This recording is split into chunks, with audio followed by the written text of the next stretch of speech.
A bag contains 3 red balls and 5 black balls. A ball is drawn at random from the bag. Now at random again आप ध्यान रखें, ball is drawn at random का मतलब है no bias.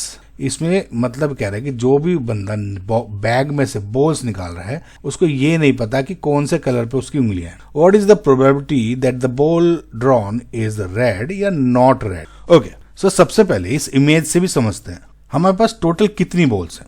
3 red balls हैं, 1 2 3, और 5 black balls हैं, 1 1 2 3 4 and 5. तो टोटल कितनी रेड बॉल्स हो गई. Total balls 5 + 3 red balls and 5 यानी 8 बॉल्स हो गई टोटल. यानी 1 2 3 4 5 6 7 एंड 8.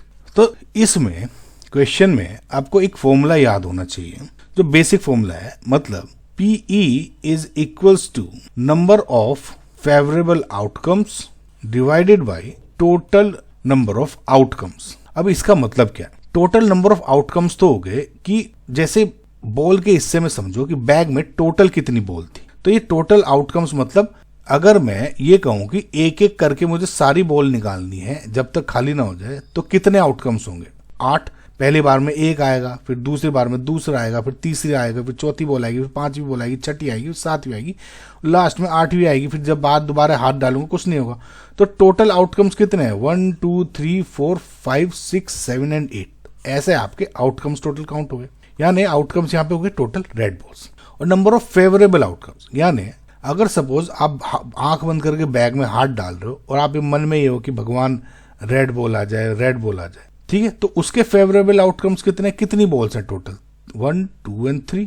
तो अगर मैं एज्यूम करूं पहला मैंने हाथ डाला रेड आ गई, दूसरा हाथ डाला दूसरे में भी रेड आ गई, और तीसरे में हाथ डाला फेवर हो रहा है ना मेरा, एक तरह से भगवान फेवर कर रहे हैं, तीसरे में भी रेड आ गई. तो फेवरेबल आउटकम्स टोटल कितने हो सकते हैं. 3 रेड के लिए. सेम अगर मैं ब्लैक को अगर फेवरेट करूं तो 5 आउटकम्स हो जाएंगे क्योंकि 5 बॉल्स हैं. ठीक है. सो पहला देखते हैं कि what is the probability of the ball drawn is red. देखिए एक ही बॉल निकालने, ध्यान रखना, इसलिए मैं एक एक लिख रहा था. तो total number of favourable ball outcomes कितने हैं रेड के लिए. यानी अगर मैं फेवर कर रहा है भगवान मेरा और तीनों अगर मेरे निकल रही है तो 1 2 3 आउटकम्स है. यानी total number of red balls कितनी हो गई 3. और टोटल नंबर ऑफ आउटकम्स कितने बताए मैंने आपको, टोटल आउट हो गए 8.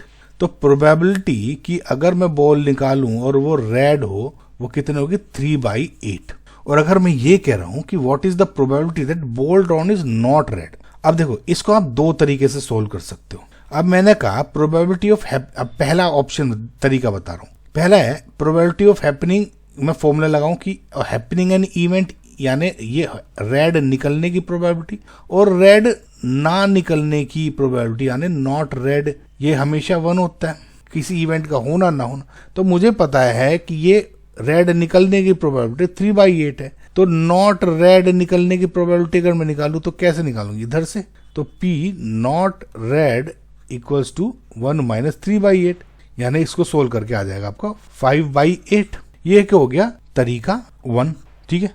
और दूसरा तरीका क्या है, जैसे आपने रेड होने का निकाला वैसे ही नॉट रेड का निकाल लो. तो नंबर ऑफ फेवरेबल आउटकम्स इस बार क्या हो जाएंगे कि नॉट रेड हो. यानी रेड नहीं काउंट करूंगा मैं. 1 2 3 4 5.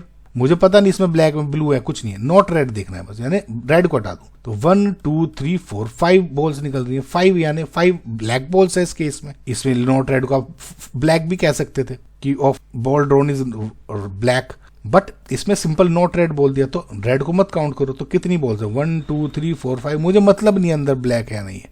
तो 5. और टोटल नंबर ऑफ आउटकम्स कितने 8. 5/8. देखो यहाँ पे भी मैच हो रहा है, यहाँ पे भी हो रहा है. तो दोनों तरीके हो गए. ये हो गया तरीका 2. कोई सा भी आप सोल्व कर सकते. तो जो आपका 1 का आंसर क्या हो गया 3/8 एंड सेकंड का आंसर क्या हो गया 5/8.